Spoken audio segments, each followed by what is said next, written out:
I'm Rob Downey, a family practice MD and Institute for Functional Medicine certified practitioner. I'm coming to you from Seaworthy Functional Medicine in Homer, Alaska. Seaworthy exists to help people overcome their health challenges and be fully vital. We all want vibrant health, vibrant mental health, bright cognition. How does metabolism, how does neurometabolism impact that, and how can we leverage that for our benefit? We could not be more fortunate than to be joined today by Dr. Peter Kahn. Dr. Kahn, thanks for your time. Thank you so much for having me. It's as we were getting ready for today's show, I was just thinking it's great getting to interview somebody that I've spent time with before, because I feel better able to help our audience just kind of get the most out of the interview. So Dr. Kahn is multi-board certified in functional medicine, chiropractic neurology, holistic medicine, and he brings so much to the table. We'll talk at the end about how folks can find Dr. Kahn, but just make sure and check out a lot of his content if you enjoyed today's session, because he's a brilliant teacher amongst many other things. And for those of you that really love the physiology, there's no one better than Dr. Kahn. So let's just start with neurometabolism and where you're at your career right now, that this is the word and phrase that resonates, right? This is the place to land on what you're doing and how to help folks. Yeah, thank you for letting me share. And interesting how you asked that question. It's like, where in my stage of career where this is where I'm landing on? And that's a really great question to start off with, because neurometabolic health is something that I've been studying for a long time. And in fact, in 2009, I trademarked the term neurometabolic integration. Now, 2009 is 15 years now. So 15 years ago, I already saw what's coming down the pike in research, and based on also my practice and my interest in both nutrition and neurology, I just saw that there's such a huge interplay between brain function and metabolism. And I'll explain like what metabolism is in a way that I see it, because it's classically we explain metabolism as your body's ability to break down stuff, right? To break down nutrient, to extract nutrient from it. Even metabolizing could be like breaking down toxins and breaking down hormones in a way to eliminate them. But I'll expound on that. But back in 2009, I already trademarked this term neurometabolic integration, because I wanted to integrate what I learned in functional neurology along with functional medicine. And when I did that, my results increased exponentially compared to when I was just doing them separately on their own. So there's a really nice marriage between brain function and metabolism, not because I came up with it, just because that's the way God designed it. That our brain is actually very intimately dependent on and it's regulated by various metabolic processes. So let's take a second to kind of define that, right? So neurometabolic health really refers to how well your brain is functioning, and it's the balance between brain function and metabolic processes. Now, this is happening not just in the brain, but outside the brain as well. So your metabolism that's happening in the brain, as well as metabolism happening outside the brain, all contribute to this overall function. And really, when I say neurometabolic health, the metabolic part is really talking about the functional medicine, everything that functional medicine would touch. So this will be the intricate interplay between energy production, right? Again, inside the brain and outside the brain. That's mitochondria, that's glucose utilization. And then number two is nutrient utilization. How do we actually eat the right food, right, to feed our body with the nutrient that we need, and then subsequent breakdown and absorption of those things. And then also involves neurotransmitter balance. Your brain makes these neurochemicals that dictates your brain function and synaptic function, dopamine, serotonin, GABA, acetylcholine, and so forth. And so those have to be balanced. But know that neurotransmitter balance is very much predicated and dependent on healthy metabolic function, like, for example, blood sugar issues, oxygenation, and so forth. So you cannot just take 5-HTP or eat some turkey and expect to have more serotonin. It doesn't work that simply, right? Mm. And then another really important piece of this neurometabolic health is oxidative stress and inflammation. Your brain is very a sensitive organ, and any type of inflammatory sources and oxidative stress can easily compromise it, and especially in somebody who's aging or have previous brain injury and so forth. And don't forget about waste removal and detoxification, right? Your brain, just like any other organ, have to get rid of junk. And so there's systems that are in place for that. Hormones part of this neurometabolic health. So your cortisol, your adrenaline hormones, your catecholamines, as well as insulin, thyroid hormone, all impact the brain. So I have Mhm. to look at that. And lastly, genetic and epigenetic factors, right? So there's some genetic predispositions and genetic SNPs, but then epigenetics, which is environmental exposure, these are all the factors that impact neurometabolic health. So essentially, it's looking at this holistic model, like a functional medicine model, Mhm. but the focus here is like, why do people have brain symptoms or fatigue, or why do they have supposedly vagus nerve issues even, and how does that tie into all these things? So my goal is to help people to kind of open up their map, so they're not just saying, oh, I have depression, so what's the supplement I take for depression? Or I have gut problem, what I do with the gut issue, and while they're ignoring brain function that can impacting the gut. Mm. Mm.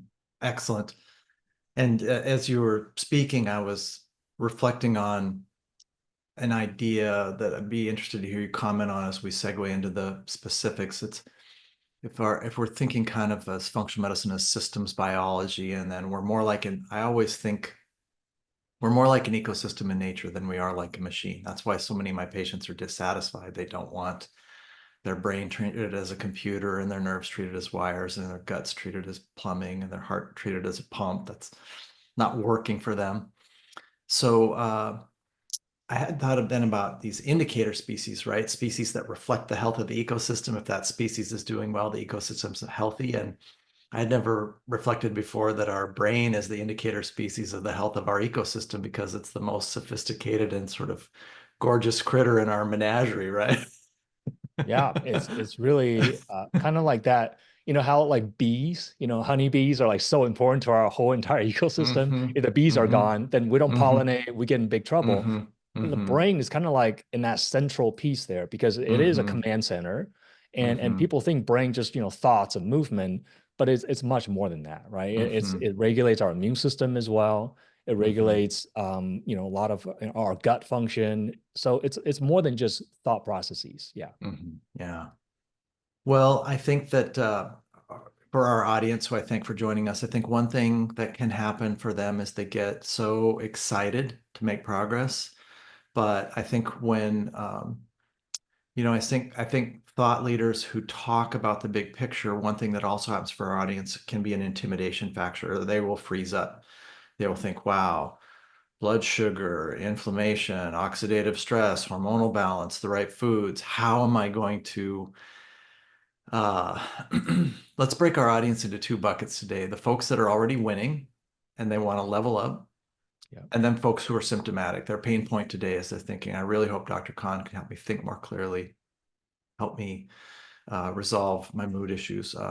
What do you want folks to know about sequencing, sort of how to land on the body of your work? Like what order should people do things in? And it's a given, right? That if people want to benefit, they should work with you. And we'll talk about that at the end. But that's overt in these podcasts is it's a beautiful digital ether we live in, and people can connect with the expert they resonate with, who's the tailored jacket that's best made for them. So one thing they can do is simply work with you. But if all they do for now is hear today's session, what do you want them to know about how to sort of put it together? Yeah, I think that is a really great point. I think people get intimidated with some of these terminologies, and I just gave you like 7 different things that can is part of that neurometabolic health. So people's like, oh, what do I start? Sounds good, but what's the actionable strategy? And so what I always try to do is try to address it like in a hierarchy, right? Mhm. In a hierarchy, there are things that are more important or more foundational that we all can benefit from, whether you just want to level up or you're symptomatic. Like those are Mhm. things that are common to all of our physiology that'll help us to get better. And nothing that's more important than fuel, right? So when we talk about neurometabolic health, the metabolic part is like metabolism. What are we metabolizing? Well, fuel. Well, know that brain, right, is how we experience our world. If you feel tired, that's your brain, man. It's not your buttock muscle that's tired. It's not your bicep muscles that's tired. It's your brain that's tired. That's why you feel fatigued, right? If you feel depression, you feel anxiety, you have short-term memory issue. I mean, we literally experience, even some type of movement problem could be brain related, right? If you have Parkinson or dystonia, those are brain related issues. So even movement could be impacted, cerebellum issues. So if we want to improve all aspects of our experience as a human, right, to be able to interact with the environment, to perceive sensations and interpret them properly and then act on them with our body, with our thoughts, then we have to have fuel going to our brain so the brain can function at optimal. And this is regardless whether you just want to up level and get to the next level or you have symptoms. So this is important to understand brain cells. When I went to functional neurology training, the module 1, first concept, neuron theory. What does a neuron need to live, to like actually stay alive? Not just to thrive, but to stay alive. Well, neurons need fuel and activation. That's all we talk. Like it's drilled into our brain, fuel and activation. Fuel for a neuron is glucose and oxygen, right? Just the basic biological need for every neuron, and really even for every cell in the body, is glucose and oxygen. Now, of course, your body can burn fat for energy in an aerobic pathway. And people will say, oh, how about ketones? Yes, ketones can be used during times of starvation or famine, but it's not right? It's not a preferred source of fuel because ideally we like to not be in starvation, right? We like to have plenty of nutrients, plenty of food, so then we can promote growth, right? I mean, if you think about hunter-gatherers, back in the day, tribes or hunter-gatherer that had more food, they were stronger and bigger compared to groups that were starving. The ones that are starving, they sure are in ketosis, but the stronger one with more food conquered the weaker one with no food that are in ketosis and fasting. People, the fasting is all the craze now. Hey, fasting, mitophagy. Yeah, like the strong ones conquer the weak ones. And they're strong because they have more available resources and food, right? So at the end of the day, you can't fast your way to health. You got to eat your way to health. Fasting is a strategy. If we're over calorized, then we use fasting because that's a modern day problem. People die from overconsumption. That's why we do fasting. But to really be healthy, you got to think about the right things to eat rather than like what not to eat, right? A lot of time we'll just eliminate. We want to think about how to add to our body from nutrient. So neuron theory, fuel and activation, that's glucose and oxygen. So that's kind of where I start, right, with people. How can we improve your fuel delivery, like what you put in first, and how can we get that to be distributed? So let's start with oxygen. That's not even necessary food. It's just breathe, right? Breathing. But sometimes people can have compromised oxygen, not because they're not breathing, but because they have blood pressure issues. If you're hypotensive, if your blood pressure is suboptimal, well, that low blood pressure is going to lead to low perfusion.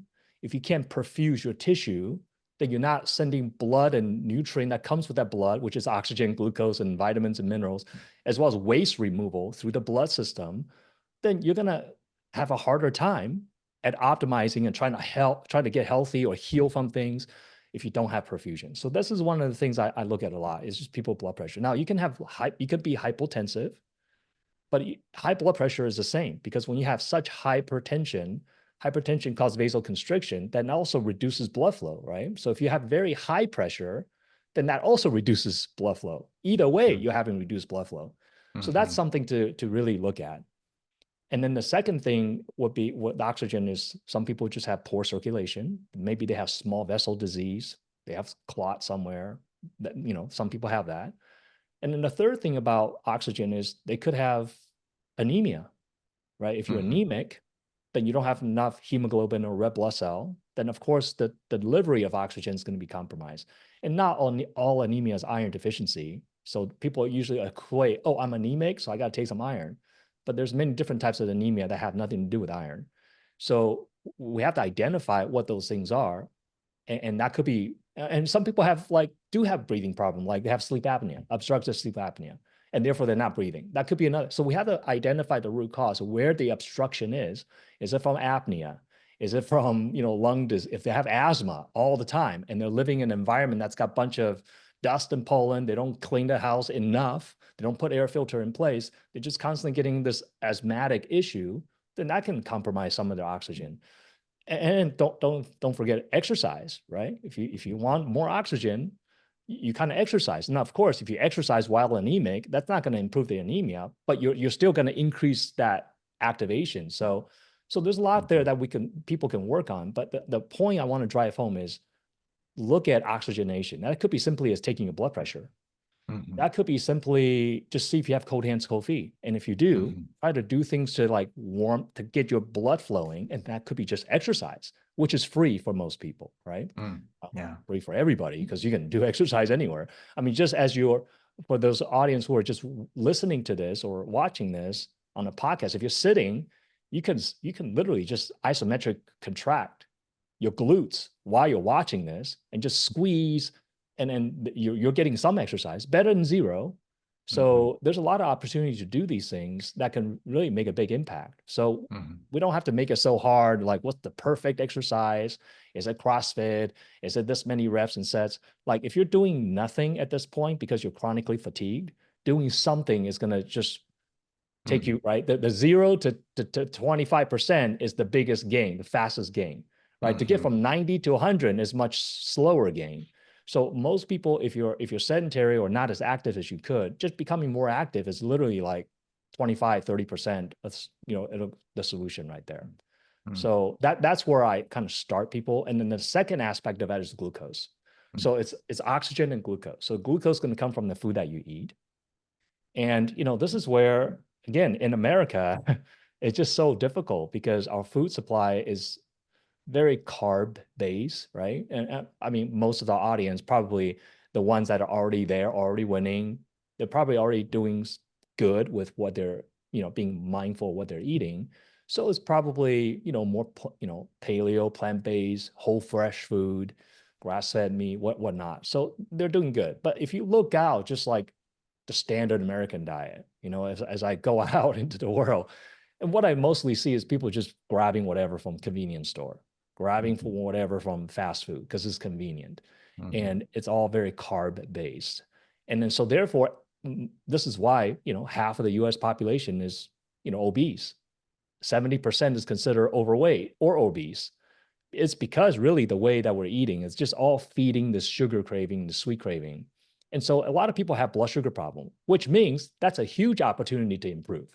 Like that's a low hanging fruit, no pun intended. Low fruit, sugar. What am I talking about? But that's a easy one to fix, because blood sugar actually changes pretty quick. Like if you just stop eating sugar and carbs, like people do ketogenic diet, right away you get ketones within a few days or a week or two. But, you get keto adapted. Right away, your insulin level goes down. Right away, metabolism starts changing. So that's like a fast responder. And this is why, a lot of people do things to lose weight. If you do the right things, you can actually see pretty dramatic response. So that's another thing that, gosh, if people can just appreciate that and just know that you have so much you can do, and you have a lot of control, more control than you think. Some people say, oh, it's so hard to cut out these things. Everything's difficult when it's new, but once you do it for like a week or two, it becomes not difficult anymore. So I think just overcoming that initial inertia, once you get to the other side, my gosh, you'd be like, why didn't I start this earlier? Yeah. Yeah. One of the things I've always admired, well, there's a lot of things I admire about you, but you're all in and you really invite people to be thorough and dive in and get after it. And uh, this has come up before in our interviews that this whole food that makes such a difference.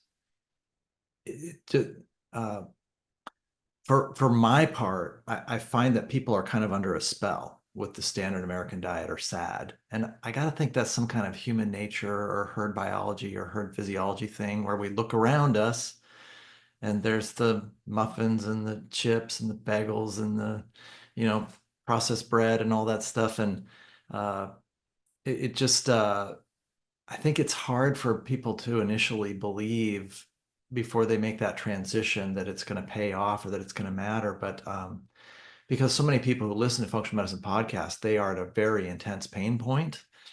For anybody that hasn't leveled up with food, the one other piece of good news I want to share is that cravings quickly morph. When you're getting that nutrient-dense food that has carbohydrates which metabolize more slowly, slow carbs, fruits and vegetables embedded in fiber, etc., whole grains for people that consume those things. Just one's relationship with food transforms magically. It's such a great step to take if you're really deeply suffering. Get on one of these whole food plans that Dr. Kahn invoked. It's one of the nicest things you can do for yourself, and it will break the spell. It'll make you eager to make more progress. Well, you mentioned the spell aspect of it, and I mean, delicious food from the synthetic food, big food industry. I mean, that's the whole point of it, right? To put you under a spell because they're so addictive, because it tastes so darn good. So there is this thing called like the I can't remember the exact name for it, but it's the palatability and satiety like ratio or something. Basically, it's Mhm. describing this concept like if a food is really yummy, like a chocolate Mhm. chip cookie or muffin, it Mhm. just goes down easy and it tastes good, you're likely to like eat a lot of it, right? It Mhm. takes a lot for you to stop eating that thing. Like that's why Mhm. people can like go through a bucket of ice cream. Like, how did you do that? Because it tastes really yummy. And so people, but then what happens is we're associating yummy with like that's the most important thing. We have to look at, okay, it tastes good, but what is that going to do for us later, right? Now, Mhm. this is where podcasts like this and more information, people are starting to understand like, okay, Mhm. I just can't eat that much sugar and have no consequence. Mhm. But it's still very difficult, So, but and as you point out, if you eat real food, after a while, like you can still make real food taste good, Like sometimes vegetables and protein, like if you spice it properly, if you like spicy, you can spice it, make it spicy. You can make it savory. You can still make it taste just good enough. But what happens, Mhm. real food often has more fiber in them and it tend to kind of fill you up a little faster. So once you get satisfied, you're like, oh, that was kind of yummy, Mhm. healthy food. But like, I'm kind of full. I can't even finish the whole plate because there's so much Mhm. vegetable. Then you're Mhm. done eating. So that's Mhm. like that satiety thing is a big Yeah. deal as well, right? So I Yeah. think if people just start to do some very simple shift and understand the basic concepts, I don't think it's hard to do, And I think they just got to hear it, and they have to know that there's many people that have done it successfully. Mhm. Yeah, absolutely. I think the thing I hear the most and that I experience the most when my food plan is optimal is maybe not the right word, but or phrase, but there's just this sort of natural body high that goes with the nutrient density and the blood sugars getting flat, and it just feels good. It just feels really good. Maybe that's a brain phenomenon, right? The brain saying, "Yeah, I'm digging this. Keep doing this." Yeah, I agree. I think there's two parts to it. One is that you just feel better eating real food because you get actually getting nutrients, so your body's Mhm. functioning properly. The other side of it is kind of like the mental side. For me personally, when I eat, make a good decision and eat healthy, I feel good about myself, right? I Mhm. feel empowered. I feel Mhm. like, hey, good for you, man. Like Yeah, I'm proud of you for making this good yeah, choice. And, yeah. and I know it's going to help build me. And also I'm on a plan. So like if I'm lifting weight, okay, my goal is to like get to this percent body fat and so there's some goal driving me. For somebody else might be like, I want to be able to play with my grandkids. For somebody else might be like, I want to play golf. If you have a goal or purpose for why you're doing something, that also makes it easier. But I Mhm. certainly get the dopamine hit of eating healthy just simply Mhm. because like an attaboy for me. Mhm. Nice. Well, I think one of the things we need to do today is add gut back in here again, just because it is so important. And you are the real deal on this. You're a true expert about our gut affecting our brain. So, where are you at now on that? What do you want folks to know about the gut brain Yeah. axis? Well, let's tie it back to what we said earlier, right? I always want to help people to address the fundamental, the hierarchy, the most important thing, and that's fuel. But that doesn't mean like that's it for everybody, because there's certainly people with more complicated gut problems, or some people may have mold toxicity, Mhm. some people may have autoimmune issues, some people may have Lyme. That all could be possible, right? But regardless whether you have those issues or not, we all can improve our fuel because that's the baseline for us to build the rest of it. And I think a lot of people, they kind of, they're so enamored with a lot of information that they're chasing after the mold, the lime, and all this fancy stuff, and they're forgetting the basics. So I want to bring people back to the basics. Now, beyond the basics, yes, the gut is kind of like the next part. That's a very frequent target for us. Now, we all heard the saying, all disease begins in the gut, right? Hippocrates said that 2,000 years ago, or however many years ago that was. But I don't think all disease begins in the gut. I think all disease end up involving the gut. Like all disease end up involving the gut in some way, but they don't all begin in the gut. Like, for example, if you, were rehabbing a house that has lead paint in it, because it's like before 1970s, and you got lead toxicity, that didn't start in the gut. It started with lead exposure. If you have a concussion, you're playing football, you hit your head, that didn't start in the gut. It started with a head injury. But the head injury eventually affects the gut. The lead toxicity causes, systemic inflammation and compromise your neuron function and eventually affect the gut. So I think all disease end up affecting the gut, but all disease don't start in the gut. So it's just a kind of finer point because we kind of say things, and I think it's good to have that nuance and to be accurate with what our thinking is, so that we're not like, oh, all disease. So if I just like every single person, if you have depression, if you have concussion, if you have Lyme, if you have mold, if everything, if all disease begins in the gut, then everybody just do leaky gut protocol and they'll be just fine. But we all know that not everybody's fine just by doing leaky gut. But everybody might still need to do leaky gut as part of the healing journey on this hierarchy. So at some point we might need to touch it, but that doesn't mean everybody just do the gut protocol and they're going to be fine. That's kind of one of my points. So then that helps drive people to like, okay, so what is it then, right? If somebody has pressure issue or perfusion problem, well, you probably need to fix that, along with fixing leaky gut, or even before it. If you have very pronounced insulin resistance, you might need to fix that first, or do it along with leaky gut protocol. So that's kind of what I want to say with that. But as far as gut issues, it is really common because, as we alluded to earlier, standard American diet, most people are still not woke is not the right word, awakened to the fact that, this diet, the way you eat can really impact you. And I think some people think they eat healthy, but of course, self-reported dietary intake is always like, we always exaggerate to the healthy side. Like, I eat pretty healthy. And when you really ask, it's like, oh, there's a lot of room for improvement, right? So I think from the diet part of it is a big opportunity for us to improve, because that's a source of input, right? When we talk about epigenetics, that's how we interact with the environment. And that's the air we breathe, that's the water we drink, that's stuff we put on our skin, that's even the thoughts we receive from watching media, but that's also the food we eat. And because we eat every day, well, most of us do, if we have plenty of food, we eat too much, some people do.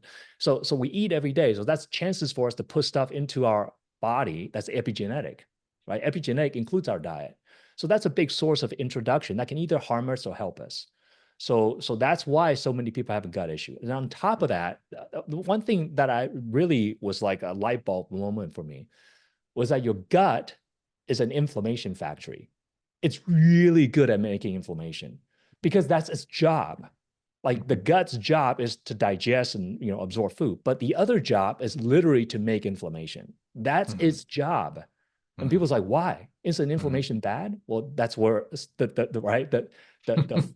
the misconception of that starts, right? Inflammation is not bad. Just equate inflammation with killing infection. That's what people should think. Inflammation equals killing infection, right? So if you have a bug to kill, yeah, bring on the inflammation. We need the weapons, right? And where would these infection occur?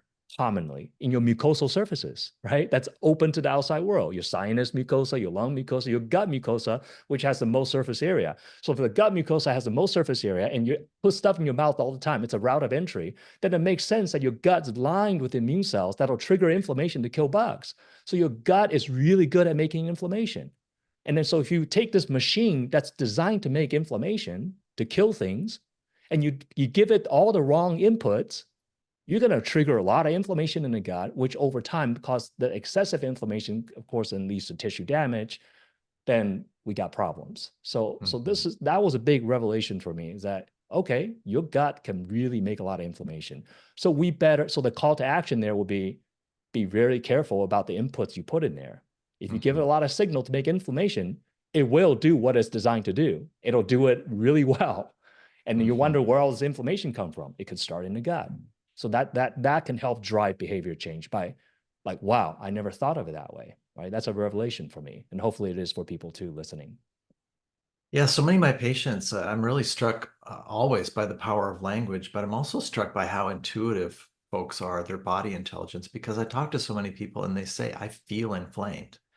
They're already resonating with, and when we parse it out, the signs and symptoms aren't terribly specific. They just have this gestalt as they sit there. And that's, again, part of their dissatisfaction with conventional medicine. They don't feel like they're heard on that. And so it's really nice to know that to the degree that they feel that way and they're motivated, the super high yield thing is this things, plural, are what Dr. Kahn's invoking, this broad approach, knowing that the body knows the way, working on a really fundamental level.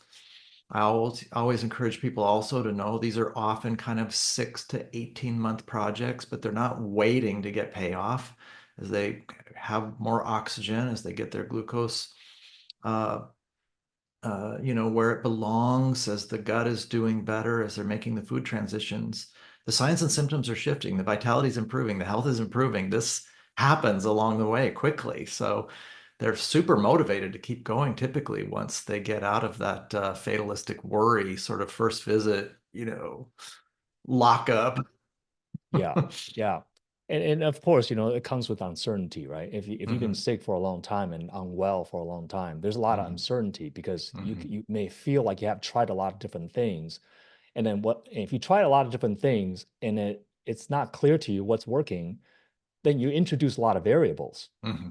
And Yeah. that's what creates uncertainty, which then leads to Hmm. fear because you don't know what Hmm. you're dealing with, right? So sometimes Yeah. working with a practitioner can be helpful because we can guide you through like, okay, that's probably that symptom is related to this thing that we're working on. So you don't have 10 Hmm. problems, you actually have like three major ones. That's Hmm. creating 10 symptoms. So Hmm. then people feel better because that makes it more manageable. Hmm. Hmm. Yeah, I heard a thought leader yesterday talk about all the ologists that people see often before they see us, and they've heard from the different ologists that they can't get well, and so they're just starting to sort of believe their own narrative. I'm asking thought leaders now and functional medicine experts how much or how little of how you work is based on labs and people's ability to get labs done, and how much is based on working empirically, where you can bring the story into focus with or without labs? Because I think this is becoming kind of a branch point. And do you think this is accurate in functional medicine? There are some um, leaders and programs that are kind of based on you pull the story together and you do the right things in the right order and you don't need labs. And another group of experts are saying, hey, we really kind of need you to have access to labs to have, um, know your gut metabolism, to know what you need to work on, be able to do a gut test. Where do you stand on that? I think you brought up an excellent point, Rob. I mean, I think patients and a layperson looking to improve their health, either by themselves or working with a practitioner, they really need to hear this part. In the beginning, I don't mean like in the beginning, Genesis. I mean, I mean when functional medicine first started, okay, it was like, whoa, what's this functional medicine? We can know, Jeff Bland, he's like all this pathway biochemistry, like break it down. That was so awesome. Like it gives us such like this clarity about biological pathways that, oh, there's a way to improve things by nutrition, lifestyle change. And so then what happens with that, there comes this advent of all these lab companies, functional medicine lab company that came on board because there's such a great demand for it. And what happens at the beginning, it always like, oh, these labs are like give you so much information more than conventional medicine. It's a different kind of information. It's more actionable in a way. Like you can take this and that supplements. But I think as time goes on, there's a maturity or there's a growth in the industry where at least I can speak for myself. The more I do this, the more I realize some of these labs are not as useful as you think. Some of these labs are sounds good in theory, but clinically, it's not battle tested. When I say battle tested, meaning you can take this lab and say, oh, this is high, this is low. So supposedly you take this supplement, this supplement. It's all on that nice computer printout, but that's a computer printout from the lab. And you think like that's all thought through with a person's history and symptom, but it's not. It's like canned response for everybody. So, but it generates it, and a lot of practitioners actually use that as a basis for their recommendations. And when I say battle test, meaning like I've done this with thousands of people doing a lot of these tests that I used to thought like, oh, that's the answer to everything. And I do a pre, and it's like, oh, these things are busted. So I do the supposed interventions and do a post, and the lab either doesn't change or doesn't change in the direction I want, or more importantly, the patient doesn't improve. Hey, Mhm. it shows this. I do this. You're supposed to improve. Why didn't you improve? So Mhm. instead of like blaming the patient for like, oh, you didn't follow my instructions, you're a bad patient. I'm Mhm. like, man, I'm missing something, right? Mhm. And that something is that these labs, even though they're measuring what they're measuring, it may not actually represent the totality of the patient's clinical reality. There may be other Mhm. parts to it that we're missing, right? Mhm. Or these labs are such a short snapshot in time of a very fluctuating marker that you don't Mhm. know what is what, just that one measurement. You would have to repeat that particular test like every week or every day for like a Mhm. month just to kind of Mhm. see what the trend is. And nobody will pay $300 every day to have a new organic acid test or whatever test just to see a Mhm. trend. Mhm. So, it's kind of like watching a stock price, just because today it closed at this price doesn't mean tomorrow it's going to close at the same price. So you have to, that's why you have a stock chart that shows the fluctuations in price over time to see the trend. So this is the problem with that. People just take that. And I have some patients that show me a lab test from like 5 years ago. Oh, I was told I have SIBO. How old is this test? 5 years ago. So I still have SIBO. Have you had a follow-up test? No. How do you know you still have SIBO? Oh, I have bloating. Mhm. What if your bloating's from like decreased vagus nerve function? Mhm. What if your bloating's from lack of stomach acid? What if your Mhm. bloating's from like you have a reaction to a new food that you weren't reacting to before? What if it's from Mhm. that, not from the same SIBO? So like we have to ask these questions to help the patient to really examine these, right? Because we're Mhm. trying to get to the truth. Because you get to the truth, then you're addressing the real problem. If you're not, then you're addressing what people are talking about on the summits. And that may be true for some people, but that may not be true for you, right? Because on a Mhm. summit, when somebody talking about Lyme or mold or whatever it is, they're speaking to a whole bunch of people. Just like Mhm. when you Google something online, you pull up a thing, five things to do to treat mold. I mean, that's talking about a general blog that's meant to be informational for everybody, but everybody don't react the same way to the same protocol. I have the same history. So Mhm. we have to really think it through. And this is what I Mhm. do a lot in what I do with patients and in my programs. It's just like, let's talk through this. This is how you think about this. If it goes this way, if it goes that way, but these are all the possibilities. Just like you went to medical school, Rob, it's all about DIFDI, right? Differential Mhm. diagnosis. Like, okay, you have Mhm. these symptoms. What are the 5, 10 things that pop into your head that's consistent with that? And you have to like go through the process of eliminating things that don't fit. But Mhm. most people are, instead of eliminating the possibility, they're adding more possibility. They're adding to the Mhm. list of DIFDI. I have Mhm. Lyme, I have mold, I have everything. Everything sounds the same. Everything have brain fog, fatigue, brain immune gut symptoms, like I talked about before. Everything has that because that's Mhm. how the brain immune gut connection works. So everybody has fatigue, brain fog, inflammation, and gut problems, but it could be then they're just collecting diagnosis. 20 Mhm. diagnoses later, they're taking 50 supplements. They're still no better because they're fixing 20 things instead of the core things, which might Mhm. be neurometabolic health things that we Mhm. talked about. So we Mhm. have to have that priority or hierarchy Mhm. so that guides our, movement. It doesn't mean you can't have 10 things wrong with you or 20 things wrong with you. You could. Some people are complicated. But Mhm. even if you do, you can't fix 20 things at the same time. You got to take it Mhm. step by step. And there's knowing which step to take first and second and third that I think for some people is the deciding point. Yeah. Yeah, I think all that's brilliant. I think it's going to be really helpful to our audience. And because this chance to kind of get under the hood, right? A chance for our participants to say, wow, okay, here's a couple of doctors who've been doing this quite a while, talking about where the payoff is. I can think of just a couple of things to flag that people might find interesting. I'll never forget my third year rotation in medical school, an internal medicine doctor who was highly respected saying the history is where it's at. The story is where it's at for helping people, including in the hospital and especially outside of the hospital. then this art of medicine issue of how do we pull the story together and see the identifying characteristics of the story and the person's response to this or that really, I think, illuminates the value of working with somebody qualified. If you're trying to think about where to put your bandwidth in terms of testing or supplements or working with somebody one-on-one or in group sessions to help you, the latter may be the highest yield just because the standalone tests or the playing around with different supplements, it's just got a whack-a-mole aspect that can lead the person to be fatalistic, that they're a non-responder to functional medicine as well. And then I absolutely want to invoke that I do quite a bit of testing in my practice, but my subjective experience of it is that it's embedded in the narrative and the discussion. It's done in a very targeted fashion. I always reassure people we can make progress without labs. Many of my patients are socioeconomically disadvantaged, and so, I don't even have the latitude. But one thing people might find really interesting that just absolutely blew me away is these organic acids tests that look at micronutrient adequacy, B vitamins, antioxidants, minerals, amino acids, etc. I had a person who was all in, and they just wanted, and a very, very sort of granular detail type person who was pretty darn healthy and feeling well. And so they asked for a Genova Nutraval, one of these organic acids micronutrient assays.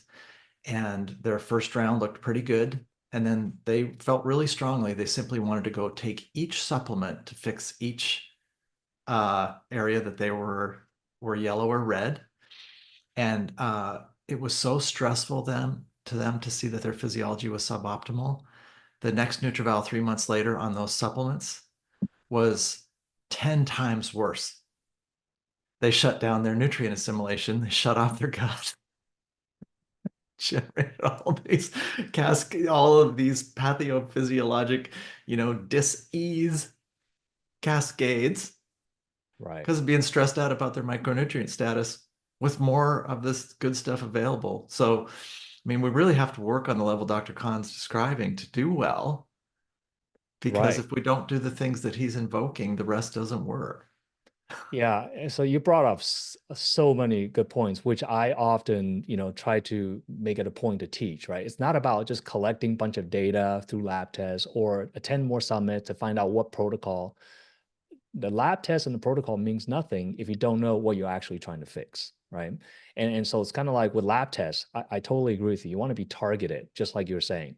I do order lab tests, but I think with lab tests, just like with any protocol, right? If you're taking supplement, would you rather be very specific and targeted, or you rather just like do, kind of shotgun approach, right? With lab tests, you want to be specific too. If you just order everything under the sun and see what you see, that's called a fishing trip. That's not actually trying to diagnose and get at the truth. So with lab tests, just like with supplement, just like with everything I do, I try to be a sniper and not try to carpet bomb. Mhm. If you try to Mhm. carpet bomb, you're still going to have a spot that you miss. Mhm. But if you're a sniper, then you can use very little resource and move big, levers. And Mhm. that's what you want to do with lab tests. That's what you want to do with the protocol, right? Bad example, but in a war situation, if you're a sniper and you take out the commander, then that's who you go for, right? Mhm. You don't take out the little foot soldiers. You take out commander because that's going to have the most impact. Mhm. Or you can go carpet bomb, Mhm. but then the commander is hiding out in the cave somewhere, it doesn't get taken out, then you're still not making any difference. Mhm. That's kind of a war example, but it's kind of like, if you're Mhm. warring against, right, some kind of condition, you want to think about it, how to be strategic, right? Mhm. So Mhm. Well, what should we talk about today that you'd like to share that we haven't gotten to? Any big stuff that was on your mind coming into today's session you'd like people to know? yeah, I think to tie it back, okay, we talk about neurometabolics. We talk about what that means, which is not just the brain and not just metabolism, but it's really the whole everything that it touches. Because when your brain and your metabolism touches hormones, touches detox, touches everything else, but there is a hierarchy. And we talked about how brain is very predicated on fuel and activation. I just want to and really that's what we learned in what I learned as I go through functional neurology training, fuel and activation. But I added a third one, the brain can survive and function optimally with fuel and activation, but also without inflammation, right? Because if you have plenty of fuel, you have oxygen, you have glucose, you're well fed, and you're activating the neurons, but you're inflamed, then that inflammation is going to undo a lot because it's going to do some tissue damage. So that's also another piece to look at. And to tie it back to the hierarchy, if you're hypoxic because you have poor perfusion, if you have blood sugar problems, either insulin resistance or hypoglycemia, it all leads to inflammation too, right? If you're hypoxic, you're inflammatory. If you have blood sugar problems, you're inflammatory. So at the base of it, like, we still need to address the hierarchy if you want to address inflammation. So taking turmeric is not going to fix the inflammation from you being hypoxic. Taking resveratrol is not going to take away the inflammation you have from having a poor diet, spiking your blood sugar, right? So it still comes down to the hierarchy. So, the going away tip, and there's also the activation, which we haven't got time to get into, but I want to say simply, you can activate your neurometabolic health by exercise. Okay. And the one last analogy, your mitochondria is the engine needs fuel, gasoline. Without the gas, it don't run. Okay, electric car, okay, it's electricity, fuel, right? You need a substrate. So mitochondria is the engine that drives ATP, that drives your body, but you need fuel. Without fuel, mitochondria doesn't do anything. But then just because you have fuel in the car don't run until you turn on the engine and activate it. And that activation is exercise from a metabolic perspective. The activation from the neuron perspective is also movement, but you can also activate with thoughts, right? So then you can build plasticity in a positive direction, or you can build plasticity in a negative direction. So then the thoughts that we put into our mind, that's where mindset, positivity, gratitude comes in. So we can activate our brain with movement and proper thought. We can fuel our body and our brain with oxygen, glucose, that come down to the food that we eat and how we go about doing the other things. And then we can reduce inflammation by minding all the functional medicine stuff that we do, the epigenetic factors, our exposome. So there you go. Awesome. And I like it in a way that some of these really provocative, really, really high yield things that you just invoked, I hope they create an appetite for people to want to know more about your work and work with you if that helps them. Where can they find you, Dr. Kahn? Thank you so much for letting me share. Yeah. I have people can find me on YouTube. There's free information there. So free is always a good starting point. And remember, when it's a free information, then it's information that's meant to be general and educational, applying to everybody. Although I try very hard to get people like, okay, this is where you might go if you hit this fork in the road. But obviously, this what we can do in a general YouTube. So YouTube, just search Dr. Peter Kahn. You'll find a bald-headed Chinese guy, pretty easy to find. And then also my website at askdrkahn.com. Fantastic. Well, thanks a million. Really, really just moved by all the light you bring and your ability to make the concepts accessible and all the integrity and the encouragement for folks to go all in. So just really appreciate it. Thank you so much for having me. I really appreciate the opportunity. Thanks for joining us for the Seaworthy podcast. Seaworthy exists to help people overcome their health challenges and be fully vital. If you think we've earned it, please consider giving this podcast a like, subscribing, and giving us a 5-star rating on the platform of your choice. Thanks.